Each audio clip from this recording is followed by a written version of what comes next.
This next session, it'll be interesting. 2 sessions ago, a lot of folks talked about gambling. Are we going to pass a gambling bill because we need the money for the budget? The answer was no, we didn't need the money because we were had all campaigned on we're going to balance this thing without touching rainy day funds. We're not going to spend more money on anything.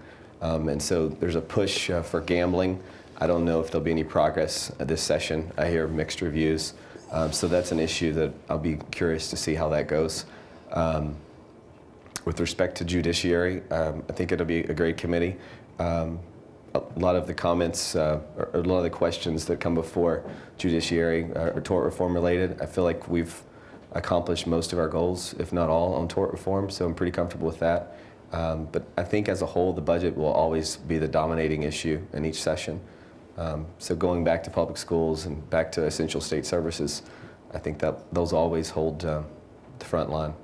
So where are you and your district on gambling issues? And I think it's easy to ask gambling from 30,000 feet. People say, "Are you pro gambling? Are you against gambling?" All you have to do is scratch the surface and see that there's about 1 million variations to the issue. Kind of, what's your sense? Is gambling a good sense of revenue? How do you think about the trade-offs in the state? What's your sense of that? My sense is that gambling is one of those issues that requires a vote by the people. And when I give speeches, I have these different questions I ask groups of people. And it's back home, it's not here in Austin, because I'm concerned about what folks back home think. So one of the things I ask is, what's your position on gambling? And it's kind of mixed. Some people are for it, some people are against it.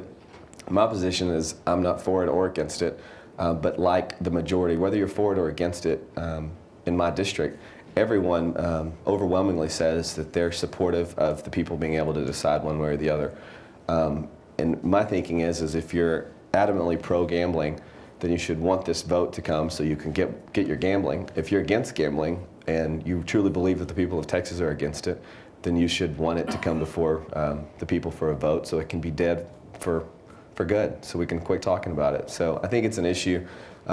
People say, well, Lance, didn't we elect you to go down to Austin and make decisions for us? How can you can't always defer to the people on difficult issues. But when it comes to gambling, that is one of those issues that requires a vote by the people. It requires an amendment to the Constitution. So it's absolutely something that's truly up to the people of Texas. So I would be supportive of either saying we're going to go this route or we're not, and let's stop talking about it.